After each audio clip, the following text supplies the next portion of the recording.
this isn't too big for anyone to deal with. It's something that we can all get stuck in with. And at a personal level, we all know that, you know, you can't escape the news. You know, everyone knows they should be flying less, you know, eating less meat, cycling to work, all that kind of thing. But when you're running a practice, it's actually that there aren't so many cut and dry issues or actions that you can take. So it's often hard to know where to start. And from our point of view at JDDK, we did a bit of work at the end of last year, really just thinking as a practice, a sort of group of 20 people, how we can make both our practice more sustainable and also the work that we're doing. And actually putting that into writing, actually writing a sustainability strategy, putting it on the website, posting it to your clients, you sort of nail your colours to the mast, and that had a really big impact on the office. And I can't recommend enough. You know, actually, you know, even if you're starting small, just set yourself some targets, and yeah, just make a start. Sabine, do you have anything to add to that? Yeah, to add to that, it's definitely make a start. You don't need to be an expert to improve. And I think it's also for it to be part of everything you think about. So with everything you do, you can ask yourself the question, oh, can I do it differently? Can I do it better? Can I use less waste? Can I recycle this in a different way? How can I use less energy? So it's constantly asking yourself this question with all the things that you are doing. And actually you can find a lot of joy in that as well, and lots of architectural merit can be found in that. So one of our first questions that we had submitted is, how is the profession ready to tackle the new global issue of climate change? Will working from home be the new norm, as it saves a lot in terms of energy and carbon emission and travel? Is that making a real difference? What do you think?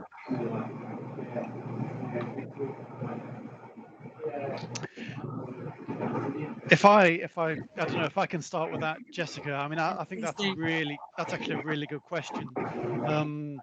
I think one of the things I'd say is, obviously, yeah, a lot of people are working at home. As a practice, we spent 3 or 4 months this year working at home. We're back in the office now, but it's not cut and dry. We've all been working remotely, but we've had our computers running in the office because we're sort of connecting in. Yeah, we haven't had the lights on quite so much, but we have been doing a lot less travel. So it's I think it's really about measurement, and that's one of the key things that I would say in terms of carbon footprinting. I mean, one of our aspirations at JDDK is to get to zero carbon by 2030, or to net zero carbon. And actually doing your carbon footprinting calculation every year, it's a really good exercise to do, and it'll be really interesting. Obviously, we're not in the relevant year at the moment, but when it comes to next April and we look back at 2020, it'll be really fascinating to see how our carbon emissions have actually dropped. It will be a really interesting comparison. Like you, Adam, we've had our computers running. What I think is it's certainly definitely important to try and have a go at doing your own carbon footprinting, and I'm hoping that in the notes that get sent around, we can send a link to the Bayes carbon factors.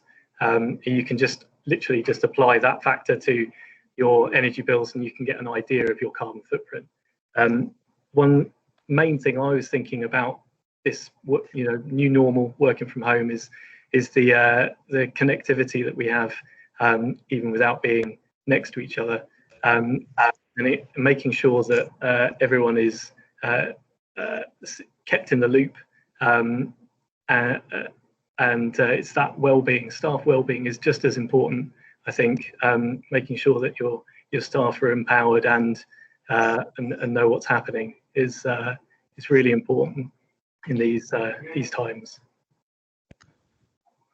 I think one thing to be aware of in terms of working from home is the bounce back effect, shall we say. You may be on there's the situation where there may be less transport taking place, but as we move in, it's been fine in the summer, but as we move towards the winter, we're now going to be heating all of these homes which were normally not heated. And rather than having a very efficient scenario whereby you're in an office environment, there were, I don't know, X number of people working there, and it was all heated in a suitable way, you're now heating 20, 50, 100 different homes, and where those emissions wouldn't normally have taken place. So if you're going to keep an eye on accounting, you've got to do honest accounting and factor in these changes in behaviour as well, otherwise you'll be benchmarking the wrong things. Absolutely. So one of the things that we did last year was we were talking to Bennett's Associates in London. They have a personal carbon footprint spreadsheet, and we sent that round to our staff and they did their own carbon footprinting, and it'll be really interesting to see doing the same thing this year. If it changes, because it does take into account the it will be electricity, gas bills. We'll be able to see what the difference is. Yeah, I suspect that we're going to see individual, what would appear to be individual carbon footprints grow, when really it's the business offsetting it to the individual. So being very interesting times for greenwash, I presume. There might also be a more long-term impact on our urban layout, where cities will be less maybe divided in functional zones, and what you can see now, at least in where I am in London, is that the local areas are much more vibrant all of a sudden, much more people on the street walking to shops, and where I work and where I'm now in Clerkenwell, it's really quiet. So what happens with these local high streets and with these city centres that are really focused on offices?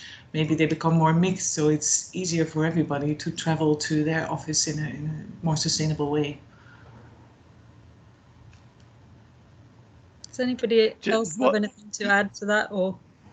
Yeah, just one thing. I mean, there have been some definitely some unintended consequences of sort of working from home. One of the things that we found, we early on in the year we were thinking about how we would cut down the carbon emissions of our office transport. A lot of people visiting, going out to meetings, and we had we got quite a long way down the road of looking into buying an electric lease car.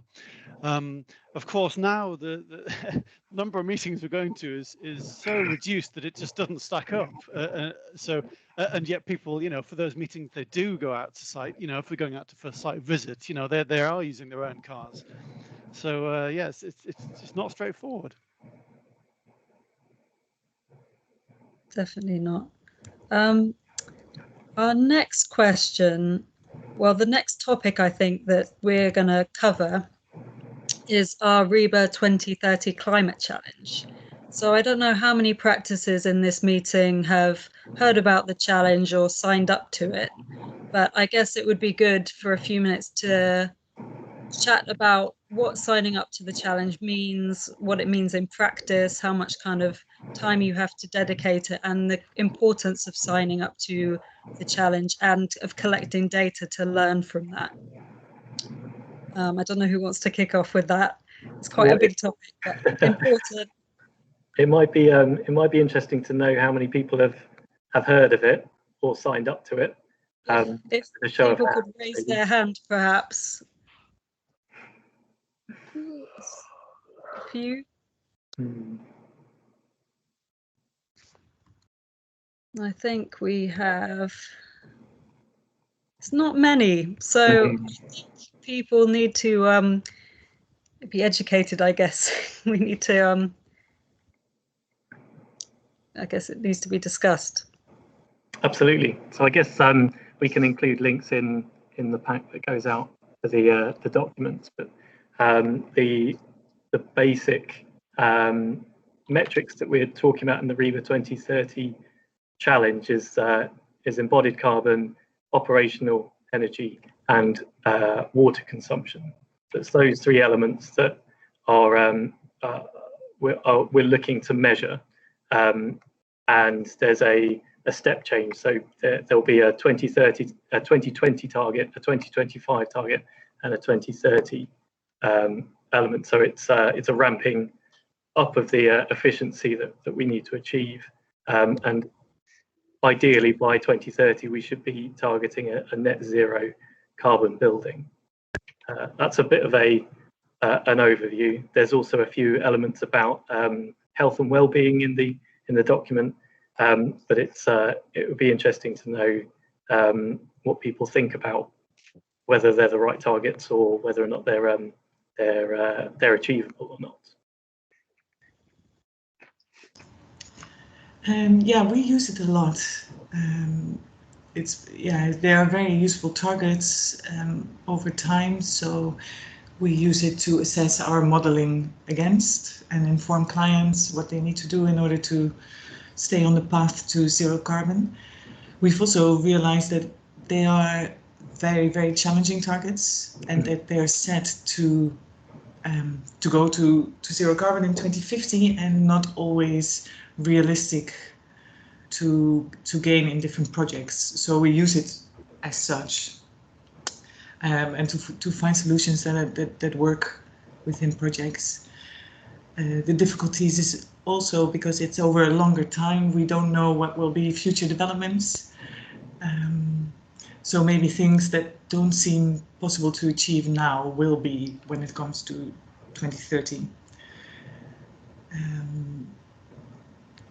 Yeah, so for us it's been very, very, very useful to use these in our communication to clients. I was Sabine, I was quite surprised by how few practices have signed up for this, and I'm not quite sure why. I don't know whether the RIBA have done any work on this. I mean, I know in the Northeast, I think we've something like, I don't know, 50 or 60 charter practices, and perhaps only half a dozen have signed up. I'm not quite sure what the reason is, but I mean, when you read it, it sounds quite daunting. And you could take, one way of reading it is that, you have to, to sign up to the challenge, you've got to, every building has to meet the targets. The way we've interpreted it as a practice is, we know this is where we have to go. We're going to have a bloody good stab at it. But at the moment, I can certainly say that very few of our buildings are getting close to it. But what it's doing is it's giving us, it's giving a really good starting point for discussions with clients. Perhaps that's something we can come on to in a bit. So it's a great conversation starter. And it also gives you a really good target. But one of the really nice things about it in terms of metrics, I mean, for example, if we take operational energy, it's basically measuring what comes through the meter. So it's dead easy from from an in-use sort of monitoring point of view to see whether you are anywhere near the mark, and it's not something that we know exactly how we're going to handle it yet, but we're looking at what sort of skills, CPD, up training, what sort of literacy we need to be able to meet these targets. Yeah, it's a challenge that we want to approach. It's not something that we can do at the moment. I think I'd agree with both there, that it's I've seen a comment where someone hasn't signed up because it's something that they can't commit to wholeheartedly. But I guess that's the point of having such a difficult target, and the stages between now and 2030 is it will be easier. If you look at what has happened in the industry over the last 10 years in achieving passive house, for instance. The availability of triple glazed windows, the availability of MVHR units, it's become a lot more easy to achieve those standards now compared to a decade ago. So I think it's important to start on that road, and not assume that we can just do it straight away. It will be a learning curve for everyone, I think. And we're similar. We have very few projects that will be anywhere near these targets, but we're pushing as hard as we can at the moment. I think one of the key things is using the climate challenge as a way of developing focus for, well, let's face it, there's numbers involved, and generally speaking, we're a bit phobic of them as architects, if I'm honest. So it's a good thing that there are some numbers in there, and it's in very useful pragmatic terms, kilowatt hours per meter square per annum, rather than the percentage improvement against some notional building that doesn't really exist, and other kind of awkward things like that. So it's really practical and very useful. And as Adam said, it's something that we can kind of start to get to grips with quite readily. And we need to start to develop a bit more numeracy, dare I say it, in terms of understanding that carbon accounting and energy use, because it's not all about carbon emissions. Embodied carbon talks about carbon, but operational energy is about energy. It's not talking about carbon emissions, and very wisely so, may I add. It's not getting distracted with net zero nonsense targets that delude you into a belief that you've achieved something you haven't. I've got a zero carbon building at the moment, which we've measured it, and it actually does draw from the grid as we expected, and it's responsible for carbon emissions, even though the accountants would tell you it isn't. So it's important to get the transparency and the honesty out there. Yeah, and I think for that the RBA Climate Challenge is quite good as comparing it, or is using it for case studies. So to have lots of design scenarios against it, maybe practical examples, so it can become this library where you can actually see how carbon reduces in the design proposals. I think part of maybe the lack of attention might also have to do that it came out close to the Letty design guide, which got a lot of attention in media, and it's a great document. It's really well illustrated. It has lots of information. So it suffers a bit from media attention that went to that. But I think the RBA is maybe a bit different, that it can be more practical with case studies against it. It becomes this big library with examples of how to achieve it. Because the numbers by itself, they are just that. And then I think it's also important to stay honest about what didn't go wrong. So where didn't you, I think especially the embodied carbon targets are really stringent. Yeah. It's not impossible, but maybe it's also, does it include sequestration? How do you actually come to these numbers? Is there any space for offsetting? Because offsetting is not always a bad thing. If done right, it's really useful. And how does that sit within the targets? I mean, the project that I was just mentioning before with the kind of theoretical net zero, it was all timber. Everything above the floor slab was timber, wood-based insulation, the works. And we could argue from some perspectives that would be achieving the 2030 targets in terms of less than 300 kilograms CO2 per meter square. However, what I'm ignoring is some of the RICS accounting there, which would actually say that when you decommission a building, RICS would say 75% of it, I think it is, gets burned, and then my emissions are right back up there. So we've got to be careful in how we think about things. That wood-based buildings are not necessarily the answer if at the end of their life cycle we don't handle them properly. We can't take sole responsibility for that, but we've got to be able to engage with that conversation in a thoughtful way. And I don't know that sequestration, arguing that it's net zero because it's timber, is a bit of an ecological own goal, to be honest. I think we've got to play it all with a very straight bat, because the climate doesn't care. What happens today happens today, and there's no amount of accountancy which will change that. Yeah, and we have to use our common sense, and I think that brings us back to being an expert or not. Sometimes you just have to use common sense to think about it, and we find that when we calculate the embodied carbon of CLT buildings against steel, with the RICS way of calculating it as if the timber would be burned at the end of life, the difference is not that big actually. And that when you think about it logically, you think, well, actually timber buildings are better. And they especially are because we need to look at what we burn currently. And currently we need to stop burning fossil fuels, and that means less steel, less concrete, and more timber. And we have to also think that if in 30 years' time the building is taken down, or maybe even 60, or maybe even 100 years if it's we're lucky, then we probably will find a way to do something else with the timber than burn it, the way things are going. So that's also, sometimes you cannot just rely on the numbers, and you really have to think, what is it, what we're trying to do, take that into account. Without a shadow of a doubt, I do have questions about the RIGS methodology, should we say, for the end of life scenario, and we've got to read that with, should we say, due skill and care.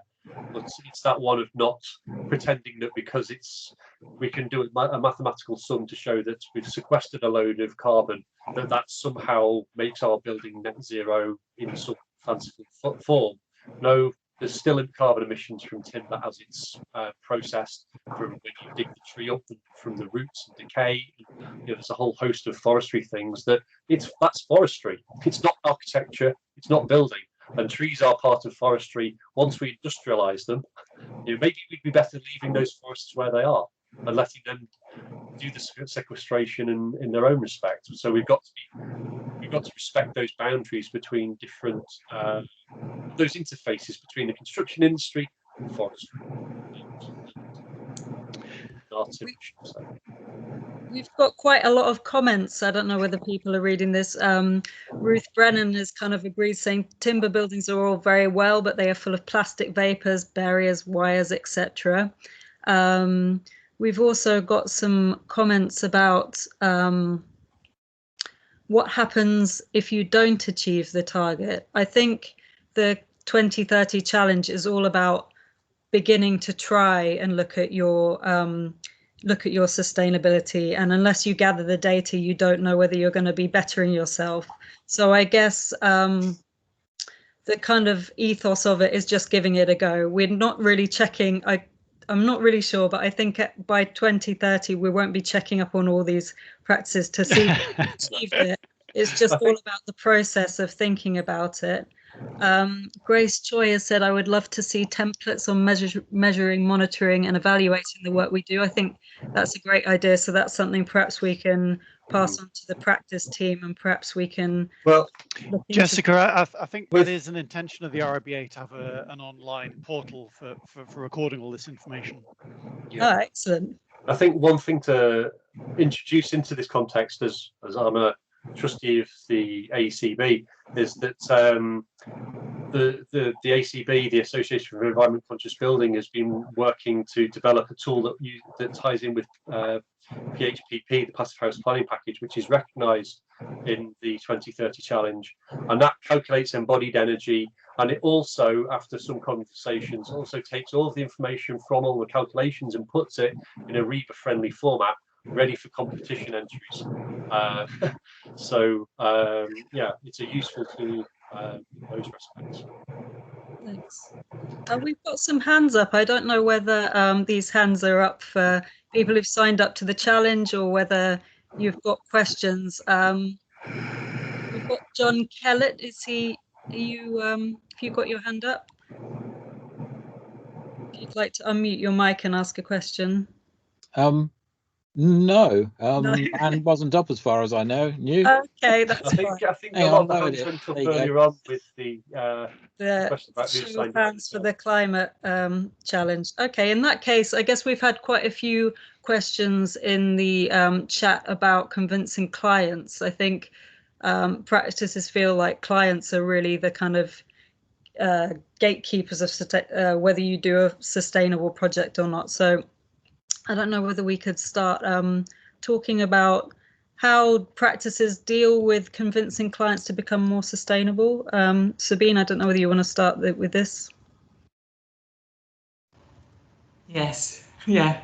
I thought that would be easier as a sustainability advisor than as an architect. Turns out it's just as difficult. Yeah, it is really about understanding your client. What are their goals? What do they want? And in that, how can you best frame your sustainability approach? And that's always different and specific to every project. Costs are important. I find that we work together a lot with cost consultants, and actually the better our relationship with the cost consultant, the better our sustainability strategy is. So we get lots of useful information from them, and I also find that it seems that more and more cost consultants are educated on sustainability, do want to push the agenda. So that's been very useful for us. We often function in a team like that. Marketing is important, so their social and environmental credentials, both to attract new employees, but also clients, sellability of projects, and that's more with our commercial projects. Then local authorities are waking up more and more to the health benefits of good design. So yeah, passive house is a good example. You have lower energy bills, so making the things truly affordable. Also the internal comfort's much higher, less leakage, less mold growth, healthier buildings. And the cost of unhealthy buildings is so incredibly high that sometimes the costs attached are higher than the money that housing associations even put into their buildings. So there's really a shift going, especially on the side of health and well-being, that's very helpful for us. Sabine, I think what you said there about the local authorities and housing associations was really interesting. I mean, we've always done a lot of work for sort of public sector clients, and since a lot of them in 2019 sort of declared climate emergencies, you know, they're suddenly now thinking, whoa, we've got to put it into action. Where do we start? And you know, sort of being in the right place at the right time, you know, being able to help them, you know, even if it's not specifically related to a job, but being able to have conversations with your clients about climate change is really important. And I think you know, I think even in things like social media, you know, your marketing, I think language is really important. Certainly when we've been talking about, you know, talking to our clients about the climate challenge, for example, you know, tend to use words and phrases such as, you know, try and avoid using climate change, try and use climate emergency or the climate crisis. You know, there is a sense of urgency about it. It's not something that we can leave for the next generation. So showing leadership, I think, has been really important, even if it's not particularly related to jobs. But what I'd also say is, for a long time, I had the view that, you know, I just had to wait for the perfect client to come along. And, you know, that perfect client would sort of knock on the door, you know, that have this amazing job, you know, the big pockets, you know, it's come up with this most amazing zero carbon job. But of course, it never happens like that. So it's just about, yeah, it's just getting yourself out there on social media, marketing, sort of talking the talk, and then when you do get a project, even if it's not a, you know, a deep green project, you know, you do what you can, you know, you tinker around the edges and you do every project a little bit better than the last one. Yeah, I you know, I'll support Adam on that. I think that what you can take, yeah, even the building regulations project, let's face it, we know that a building that's built to building regulations fails to deliver the energy performance that we sold to our clients. So we are, in my view, ethically in breach from day one if we do things as per the building regulations, as in industry standard approaches. Even if we just raise the bar and do things properly, develop a bit more understanding about building physics that we need to understand so that we can do the detailing properly, get the air tightness right, design out thermal bridges, we can make some huge steps forwards without actually making any radical changes to the build cost or you know, to the, you know, sometimes making the construction process easier. You know, you can deliver win-wins. That's where the RIBA CPD series that I was delivering last year kind of sat. That it was all about sustainability, the quick wins. It's the things that you can do through guerrilla tactics, for want of a way of thinking about it, just by applying some due diligence and knowing that you're doing a good job. I think I'd agree there. Certainly with Adam's point earlier, there is no perfect client. We had a new job come in this year with a client asking for zero carbon, but it came quite apparent on the early stages that they didn't understand what that meant. So we had the opportunity to help them define that, and the UK Green Building Council have produced a number of really useful client guides, one on defining zero carbon, others on embodied carbon as well. So they're really useful documents, really useful organisation to have a look at, and having that opportunity to talk to the clients in that respect is a great opportunity. And I think highlighting those co-benefits is really important. It's not just about cost, but as we've talked about, there are other things that you could assign a value to, things like thermal comfort, things like the reduced maintenance that a well-built and well-detailed building will provide. It can be a really useful way of looking at things rather than just the simple payback or the capital cost that the client will have today, if you like.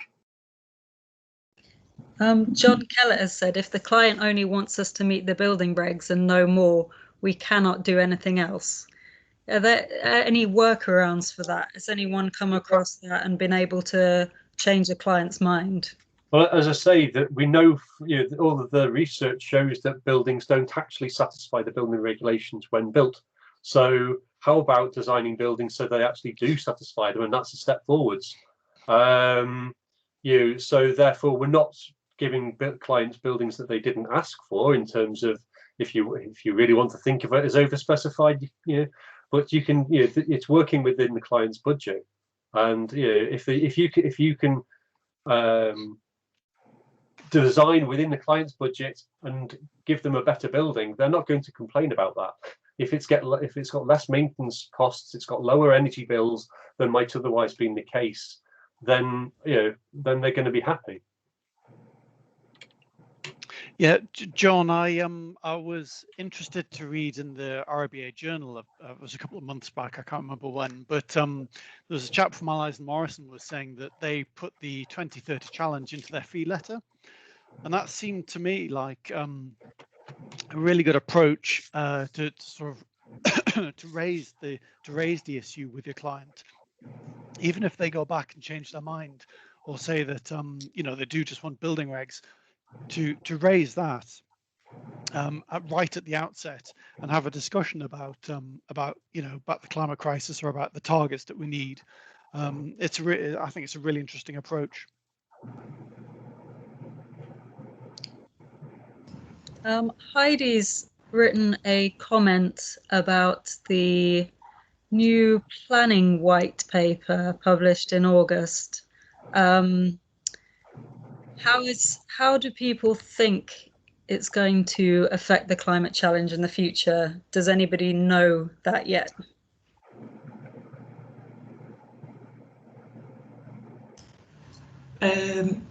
No, I heard it on the radio and I put it on the pile. Oh my God, not something else. I can't listen to it anymore, which is really quite a high pile. But I do have something to say about the previous question about the building regulations.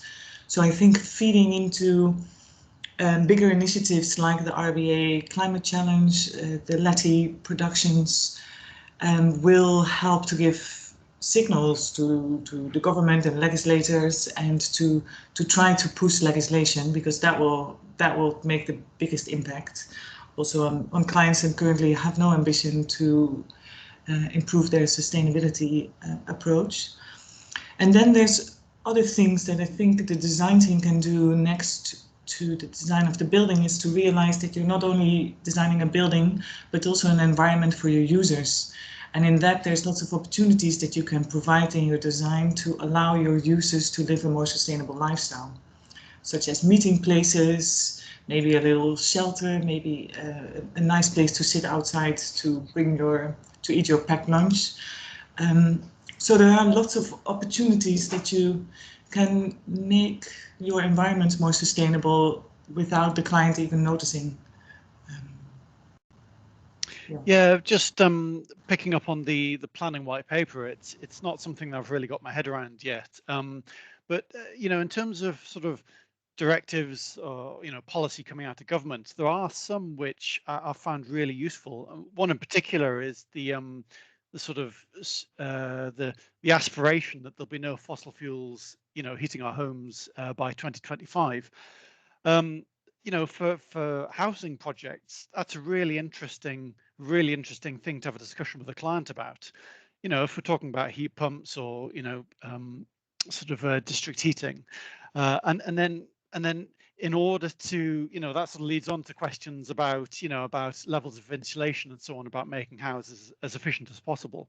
So I think little things like that have come out of government have actually been really useful in sort of shaping the way we've been dealing with our clients. Yeah, it's a really interesting question. I guess the white paper doesn't change the fact that we have a legally binding target to reduce our carbon emissions. So we will still need to meet these targets.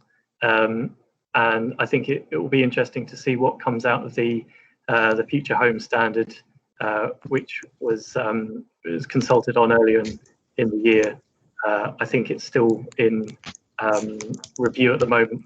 There was something like 4,000 responses to the consultation, which is absolutely incredible. It means that we as an industry are tackling this. We're engaging in this this issue, and it's caused some discussion, which is the first point. It's the first starting point to getting efficient and healthy houses. I mean, there's another factor that's it hasn't quite reached full awareness of the government yet, shall we say? But when we start to think that let's electrify everything by 2050, what does that really mean? Well, if you try and put all houses, all buildings onto the electrical grid, it'll topple over. Even with the current planning in place, it'll topple over unless we do a massive retrofit process. So making sure that we think about buildings not from the point of view of hey, well, we've put some heat pumps in, it's all electric now. You've actually got to be thinking longer term, and that's where the RIBA 2030 targets really start to pay dividends to a client that is conscious of how their bills and things will factor in the future. Let's remember that electricity costs 3 times as much as gas, for argument's sake. So we've got to make sure that the systems are done appropriately. And I think that we'll start to see in the future this awareness of how the electricity grid is going to change, starting to inform future planning and building regulations controls. I think that point about retrofit is really interesting. It's something that we cannot meet our targets without a massive retrofit program, and it's probably a bigger issue than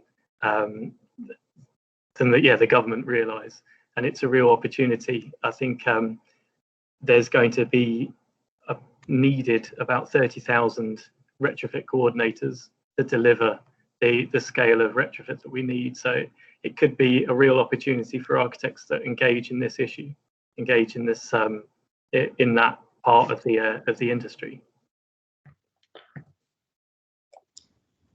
Excellent. We've had another question moving on to possibly covering the topic of how practices can review the supply chains and what kind of reasonable skill and care can they take in the supply of professional services, and also on site, what can practices do to make sure sites are operating in a sustainable way?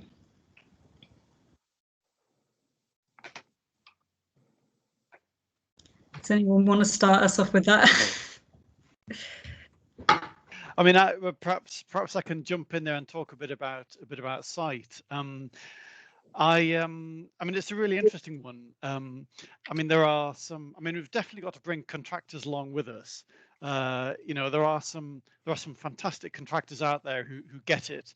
They really understand it, and it's fair to say there's quite a few dinosaurs as well. I think I've generally take the view that you need to be able to have sort of honest conversations about things. The key things such as air tightness, continuity of insulation. Actually have discussions about why these are important for the contractor. Because you can't be on site all the time. You've got to you've got to trust them to, or they have to do their bit to ensure that quality is maintained for the key parts that are going to affect the efficiency of the building as well as its lifespan. So actually having those discussions is really important. A little plug here for Mark. Actually, Mark was one of the tutors on the Passive House Certified Designer course, which I did earlier in the year. And the course, even if you have no aspiration to do passive houses, the course covers a lot in terms of sort of construction and different techniques for maintaining quality. So it's a really good grounding for that type of work. Thanks, Adam. Yeah.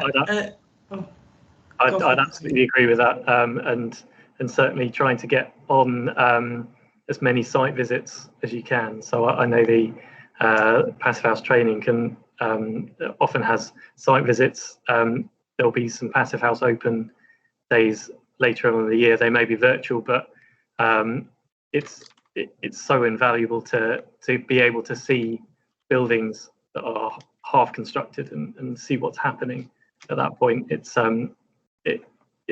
we've got such a steep learning curve that we have to get as much information as we can, I think. Yeah, I also agree that a lot is in the relationship with the contractor. If you have an early engagement and a good communication processes, that helps massively. We also often get the skills excuse. It's like, we can't do it, we don't have the skill. That's something that I really don't want to buy. I mean, we get people onto the moon. I'm sure we can make buildings airtight. So there are ways to invest in upskilling people. I think that's really one of the most easy things to overcome in a way, if there's the desire to. And what we also find is that in tenders for contractors, there is much more focus on site sustainability, pollution, dust, vehicle movements, especially if it's in more dense areas. So contractors need to up their game, which some of them are working hard on at the moment, and they have to prove it as well. So lots of things that need to be measured on site that then they have to give back to the local authorities or health and safety authorities. So I think there's lots of improvement happening on site. And off-site also, I think, plays quite an important role in that. So what are the things that you can manufacture off-site? Recycling, what are the materials that you can find on site? Is there an existing building? How can you reduce your HDV movement by using the materials on site? So we often spend quite a lot of time to calculate cost savings, traffic movement savings, embodied carbon, and also it's to make that happen. Patrick, do you have anything to add? I think it certainly it's a tricky one. Getting good relationships with the contractor is really important. Going to the air tightness tests, going to the ventilation commissioning, so that you get your understanding of what's happening is important as well. But I think it's a tricky one. We probably don't go to site as much as we used to as a profession, but that should change. We need to be part of that process. Jessica, I forget the name of the person who asked the question, but they made a comment also about the supply chain, which sort of suggested to me that it was also about the consultants that we're working with.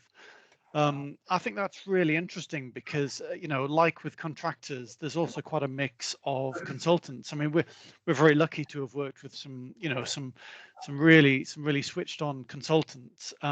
Sabine mentioned the QS, and that's obviously a key one, but M&E consultants as well. One of the things that's really interesting from a sort of liaising with your M&E consultant is the way that the carbon the 2030 climate challenge brings in operational energy. So, you know, if it's sort of non-domestic, there has to be an estimation made about how much the non-regulated energy consumption is going to be. And that's actually quite a tricky process. I've found very few M&E consultants who can actually do that sort of calculation. So there's definitely going to be an upskilling right across the industry. It's not just architects.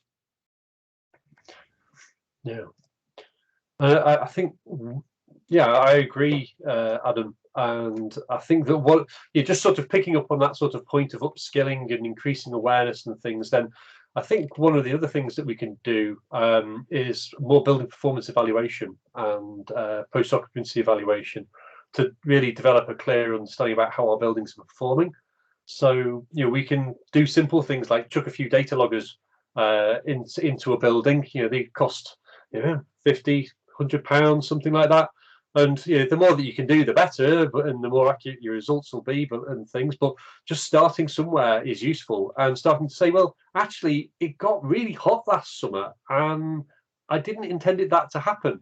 Why did it happen? And then you look at the building and you realise it was all glass and no windows, and there's things that we can figure out that start to inform how we might approach design differently in the impending climate crisis, so that we're not having to introduce air conditioning and all sorts of other things which can, in some circumstances, either overload the grid or exacerbate climate change, depending on when we're doing it. Yeah, that's our next topic of conversation. We have had a few questions surrounding end-use occupancy and metrics and how practices can kind of factor that into projects. I don't know whether anyone here has any experience of doing that they want to share, or whether any of the experts want to comment on that.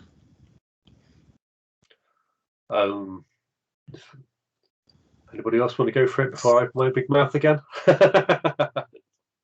Go for it, Mark. Well, I routinely, through my practice, put data loggers into buildings, into properties, and normally I must admit, often getting energy use data is somewhat more difficult, but getting temperatures and humidities and things is quite straightforward, which is why I was saying before. And then you can look back and see how the building's performing. Is the air too dry? Why could that be? Is it because it's over ventilated? Is it people not producing as much moisture as that might have been expected? Is it colder? Also a quick questionnaire: how comfortable are people finding it? Maybe if you find that the air temperature is measured okay, but they get a cold draft across the feet because the air tightness was a bit woolly around some of the junctions that were designed in, and maybe not built quite the way that was expected or something. We can start to get different bits of feedback. Getting a relatively cheap thermographic camera, you can get them that can clip onto your phone, or you can spend kind of, dare I say it, £7,000 on one. You can. There's all sorts of ways of getting additional data points and understanding how your buildings perform in practice.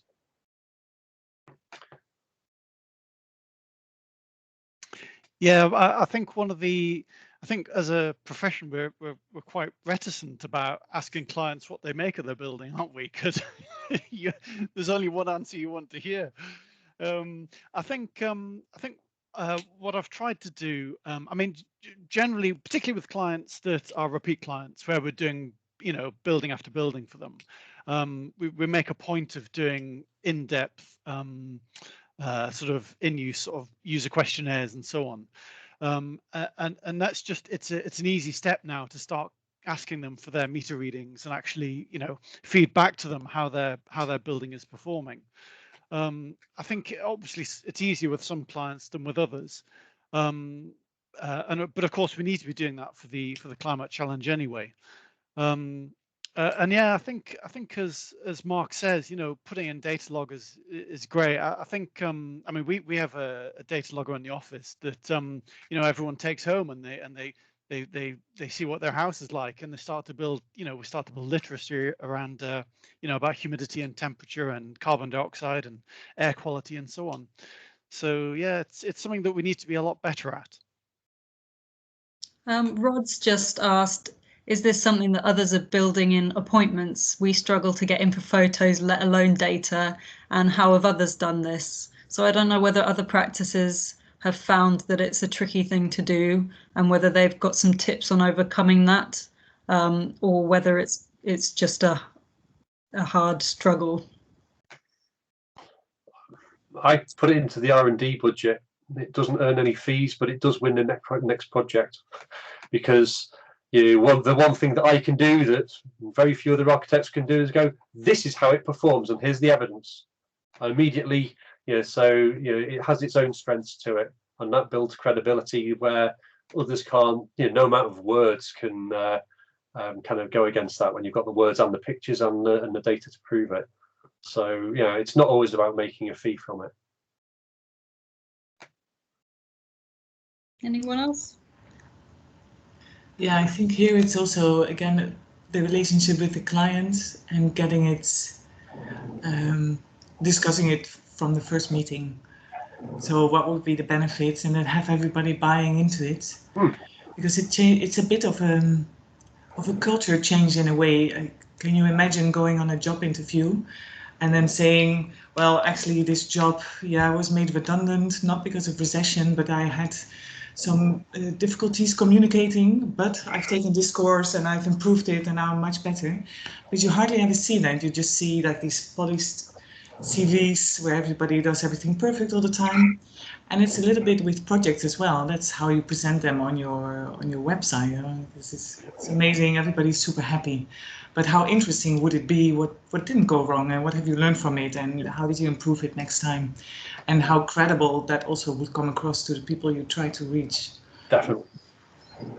Absolutely. I think I definitely agree with that. It's about the building is only just starting to be a building at that point, and it's there's a whole process to go through to make it work as the user will intend. There is a forthcoming RIBA document called Plan for Use, which will be like soft landing. So I don't know if everyone knows about that process, but it's hopefully going to be useful. It will be an overlay to the plan of work following those stages, and what you should or could do at each stage to set up for monitoring and making sure that the building is working as intended. And Adam made a good point the other day about what happens after you hand the building over, bringing it back to the 2030 climate challenge. In 2022, I think the awards, you will need to submit more data for the local awards as a starting point. So it will be more onerous to fill in the forms, and it will mean that we'll have to start collecting this data if we want to win awards. So it's a bit of a hard line, but it has to happen. Yeah, you're right, Patrick. The award is actually quite a good way in towards the end of a job to have that discussion with your client. I mean, there are discussions. I'm not sure where they're up to, but there are discussions with the sort of the awards teams at the RIBA about whether we should just be putting in operational energy figures rather than sort of modeled figures. So you build, how is your building actually performing? And I think you'd be doing that 2 years down the line. I think that having the moment it's kind of one or the other, and with a preference for the actual measured. I think both are useful because it starts a very useful conversation. What did we expect to happen? What happened in reality? you shouldn't necessarily be chastised if it used more energy in practice. There's a lesson to learn. As long as you learn that lesson, then that's progress. If you repeat the same mistake on the next project and make the same submission, then that's a different game altogether. It's a case of making baby steps and making meaningful steps forwards. It's wearing your heart on your sleeve, as Sabine was saying, if you've made mistakes, own them, and take the and that actually, we're in a world where we don't like to admit to our mistakes, shall we say, where everyone's kind of portraying perfection. Well, if you say, actually, I'm a human being and I don't always get it right, and we're making these concerted efforts to improve, hang on, all of a sudden people start to get to think about, again, it goes back to credibility. That's a more credible argument than I've never made a mistake in my life. I'll tell you that for truth. That's not true. No, everyone makes mistakes. We've got to improve the level of transparency that we have, not just in architecture, but across the construction industry as a whole. And I think that transparency will help us all raise the game. Alistair Dixon has said we're starting to offer O&M manuals for our clients to encourage better handovers. I don't know whether, Alistair, you'd want to switch on your mic and tell us about that. Sorry to put you on the spot, maybe. Sure. Hi, Jess. I can say, yeah, like I say, we've been run through the green overlay to the plan of work, and are obviously then putting more and more. We have an office project quality plan. So at each stage, we run through kind of the services we'll offer, and we're just discussing now with clients. We offer as a short service that we will provide a manual for the building. So we take as many of the tools that we're using and as many of the equipment they're installing and say this is how to operate, and offer that as a short service. We're yet to sell them, but they're basically becoming something that we're offering. We also revisit projects and do basic POE, but again, that's something that we're doing off our own bat at the moment. So yeah, it's just we see it as a way of sort of packaging a handover process, and encouraging the client to kind of to come back to us and to have that, to continue that dialogue beyond completion, really. Yeah, I was at a presentation at Leeds Beckett University, sorry, as it is now, a few years ago, and the head of estates there said that they basically look for architects that are doing post-occupancy evaluation. Very few in practice do, but those that do tend to get all the work. Even you might have a group of architects that get onto the framework, but the ones that have gone the extra mile and have got that credible conversation going really get there. So yeah, having the O&M manuals and things to hand and engaging with those kind of things is really going to help in as I say, a lot of it comes down to, dare I call it, marketing. It's proving your professional worth.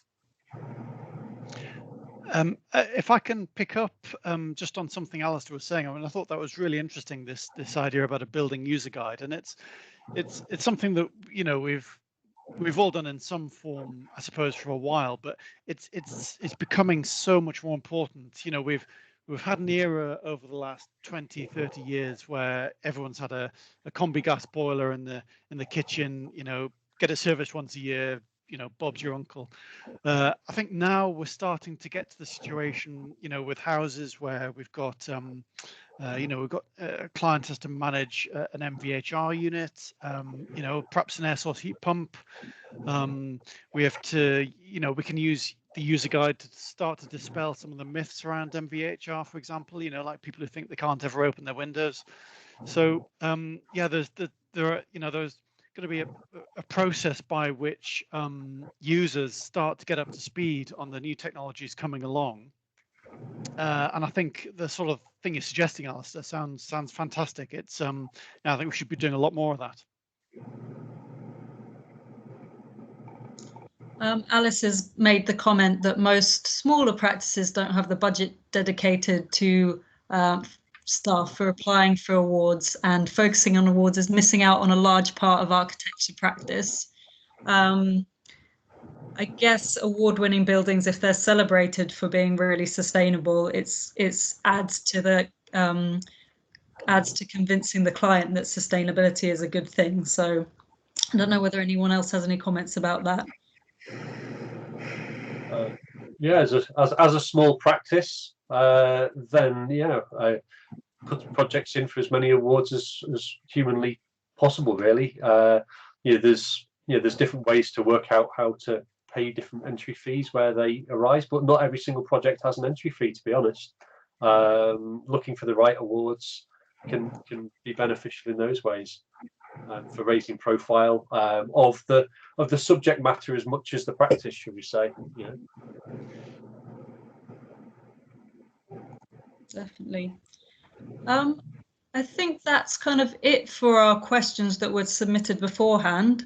I don't know whether anyone has a question. If they do, if they'd like to raise their hand and turn their mic on, or if they've got some knowledge or something they're doing in practice that they'd like to share with the group.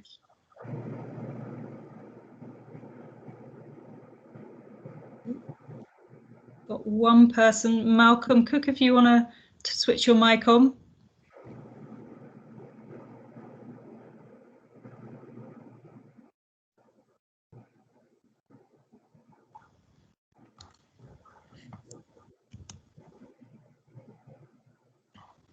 Malcolm, if you want to switch your mic on. No? I don't think Malcolm's mic's working. Or you could put it in the chat if you wanted. Okay, is that working? Yep, that's working. Great. I had it switched up on my head. My apologies. So when I was a director at TPS, which is part of the design of grid and used to be PSA, we had a fantastic, if you do this, you get more points towards your sustainability goal. And we had steps of, it could be bronze, silver, gold, platinum. But I think the real problem with the RIBA sign-up thing is it's a bunch of numbers, which is what you were discussing when I first joined. It needs to be easy steps that a small practice and a small client can follow if you want people to sign up and improve it. And I do get concerned when we're going to resort to, let's just make people jump through hoops. They can't become a member of the RIBA unless they've done 50 hours of sustainability. And unfortunately, we were also discussing let's just make awards about sustainability. We should have sustainability awards, but architecture, good design should be sustainable. And it doesn't need to look like Weetabix like it did when we started 30 years ago for some of us. And it can really look good. It can be made out of copper, which is quite sustainable, as long as you've got the insulation, the ventilation, and the solar, and the orientation of the building right. And it's those easy guides, that first few sketches on the paper, orientation, and if you can build a Revit model or a SketchUp model and use some of the programs, I think that's the sort of easy steps we need to give people. And unfortunately, the zero carbon building that actually put energy back into the grid that we did when I was working at 3D Architects, the client wasn't interested in talking to us. I had to get our marketing people to go and get the pictures of it, and we submitted it, and we got a Sunday Times award for it. But the client really, it was his family home. He didn't want people coming around it and walking all over it. And in a way, he wanted to, it was his personal joy. And I think there are some real challenges with getting our clients on board. I mean, I think the debate's correct, but I do think we need an easier step-by-step guide than what we've produced as a team of RIBA. But I think I better stop speaking now. Thank you. Any comments to add about Malcolm's feeling that it's just jumping through hoops? Yeah, I've got. Oh, sorry. Yeah, because we started off saying, do you need to be an expert? And I think we all said, no, you don't need to be an expert. There's lots of opportunities in there. But I think that doesn't mean that there are simple steps that you can take on every project. I think sustainability is very complex. Every project has its own combination of factors that you need to balance, that needs an approach and needs good thinking through to balance it out on this particular location with the particular building that you're designing. I also think Malcolm, you touched a bit on passive design and orientation, which I think is crucial, and that's something that really architects can do very well and might have been forgotten about at some period in our education system. And I think that's coming back a lot. So what's the environmental benefits of orienting your building in a certain way? How can you use free heat, free cooling, all of that through smart design? Yeah, so I would really hesitate giving a set of 10 golden rules, and if you do that, then your building is sustainable. I don't think it works like that. Thanks. Unfortunately. Yeah. Because then we would all do it probably. I mean, I think you've raised a couple of really interesting points there. I mean, the first one I'd like to pick up on is the issue of the metrics and the way that the climate challenge is structured. I mean, I think it's deliberately loose in the sense that, you know, there aren't hundreds of steps or checklists to deal with. There's basically 3 numbers that you need to meet, and you do it in whichever way you think is best. I can understand that it's not always easy to do that, but it sort of, I suppose, if we go back to something like the Code for Sustainable Homes, we had processes and checklists in place. The whole of the industry, the industry adapted to it, and we got a lot of rainwater harvesting tanks. We had a lot of compost bins, a lot of sheds with bicycle stands in them, all very important. But I suspect it did bugger all for the amount of energy that are, the energy efficiency of the houses that were being produced at the end of the day. And I think simplifying this to operational energy and embodied carbon and water use is a really nice and succinct way of focusing on actually what's important. What I would say, you did raise a really interesting point about tools, and I think that's something that I'm really hopeful that we'll get something in the next few years in terms of energy modeling tools, sort of Revit or SketchUp plugins. I mean, there are some out there, but nothing that is very user friendly and sort of out of the box. And I really hope we get something that makes this sort of work, this sort of design work, or a setting model at design stage. I hope we get something that's really easy as soon as possible. I agree in many respects, but at the same time, there's a tremendous amount of simplicity in a spreadsheet. It's heresy, perhaps, as an architect, and as Adam said earlier, as a certified passive house designer myself, like Adam, I use PHPP from the very beginning of a project, and again, being an architectural heretic, I do it before I've actually done design.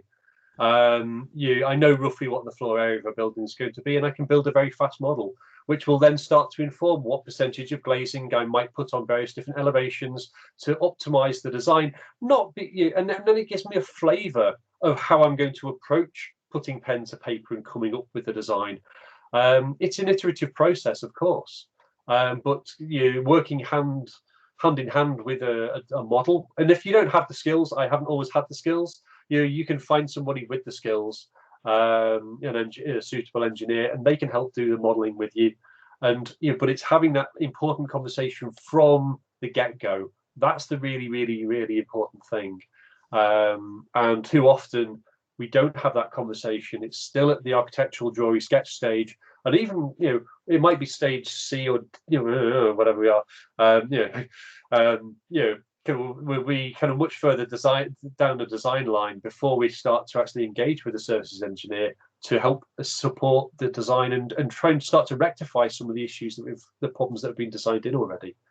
Far too long, engineers have been in the position of bailing us out a little bit with builder regulations style projects, and that really can't happen in the future because we haven't got the room for maneuver in a very low energy, low carbon building. I think I'd agree with everything everyone said there. Getting early stage modelling and is really important, and I think we need to start doing that ourselves. Too often I've seen reports back from engineers that have said a building has passed or failed, and it's there's no iteration, there's no design process involved in that. It's not optimized as it could be, and that's where the real opportunities lie, in getting a building that's going to perform well and doesn't cost the way more than it should do. It's and as Mark says, Excel is brilliant. There are lots of tools out already that we just need to engage and get someone, maybe a junior member of the team, to really engage in it and look into it, because I don't think they're that difficult to pick up. But it's a case of understanding what those models are actually saying. That's the key to it, and being able to iterate to change what you're inputting, and understanding that's really important. Definitely. Charles asked a question about the early design stage. We've probably covered a lot of that, but in particular, cooperating with a sustainability consultant, and what point of the project you should do that, if you're going to do that. From the first meeting. Yeah, from the beginning, but that's what everybody says all the time. But I think here it's what we sometimes get the opportunity to, but what we also love to do is to set the KPIs with the clients and the design team. I think we see our work often as being the glue in the design team. So we don't really say this is how you do it, but we see what people want, what people's experience is, and from that to derive some KPIs around sustainability, the aims and the targets of the whole overall project. And I think once you've established that with the whole design team at the start, that makes the rest of the process so much easier, because everybody bought into it. We agree this is what we want to do, and yeah, a shared goal makes all of the difference in that. Thank you. Does anybody else have anything to add about that? I think that's pretty succinct. You know, as early as you can, just to set those targets up. Talking to the client about what they mean by sustainability is really important. So if you don't have the skills to do that, then get someone in as early as possible. I think there's a general point, perhaps less specifically about sustainability consultants, but there's often clients often have a sort of a slightly skewed view about what time is involved in the design at an early start of a project, and it's quite common where, you know, well, for me, you know, clients come and say, you know, I've got a site, I need to do a thumbnail sketch. How many plots or how many units can you fit on this site? You know, you do that. It's an afternoon's work. Come back 2 weeks later and say, right, that's good. Can we put that in for planning? And yet, that sort of design development, particularly when it comes to sort of sustainability in terms of optimization and so on, you know, the key value comes in those first couple of stages. And I think it's really important just to make your client aware of that actually, you know, you have to have the time to get it right at the start.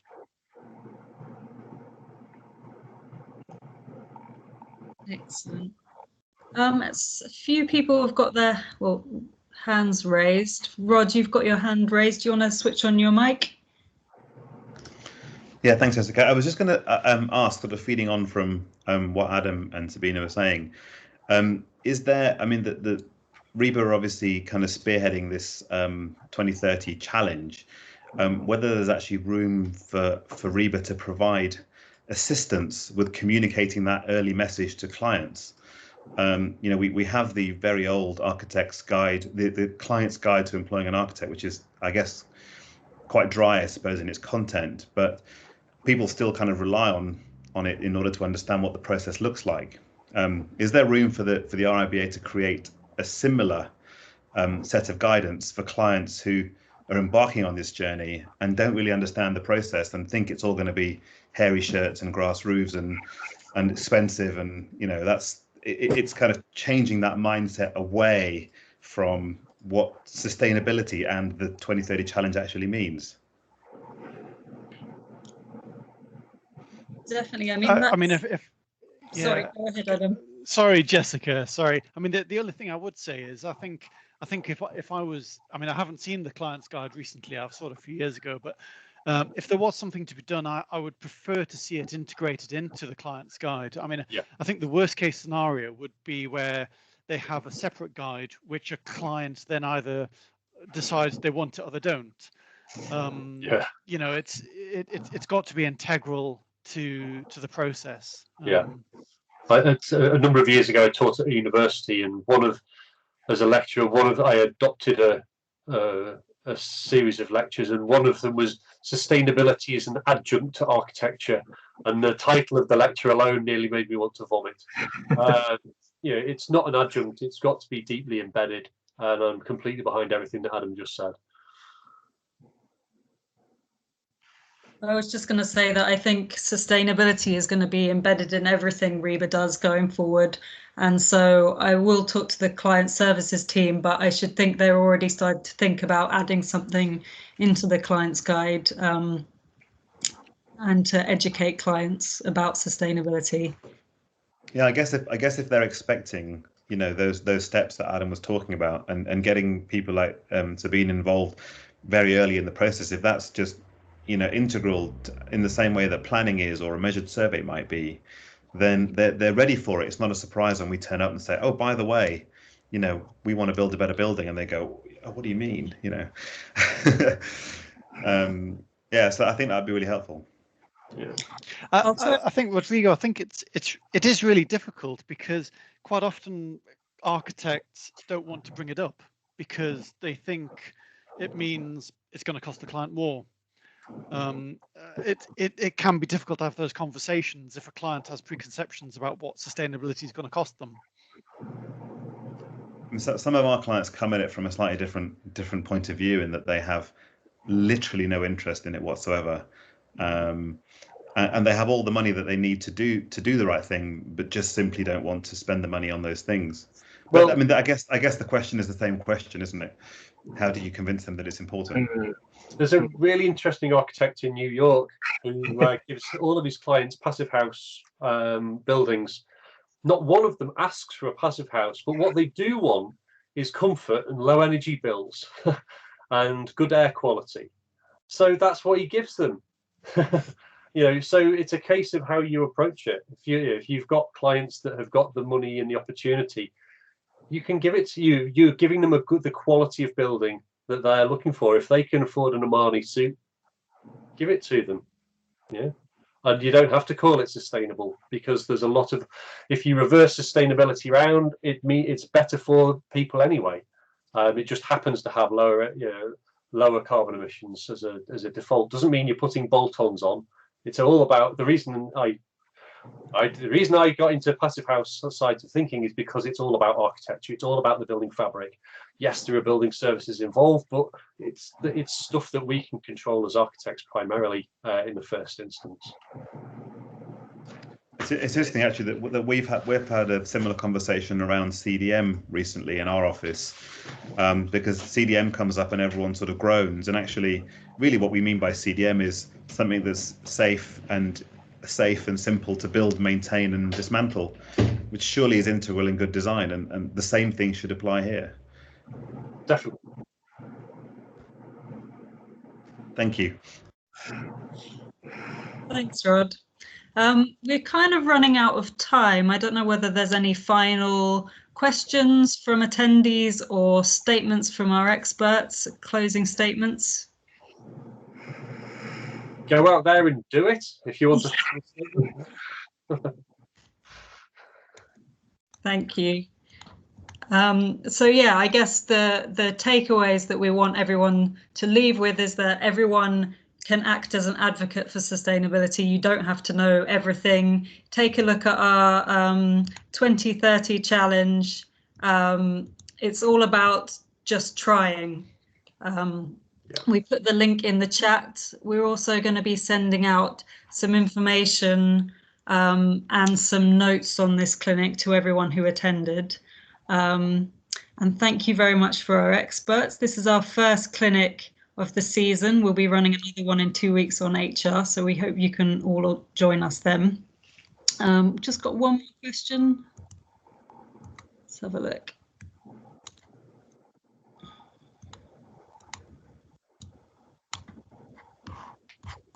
Oh, my computer's crashed. I can't see the questions anymore. If you do have a question, raise your hand.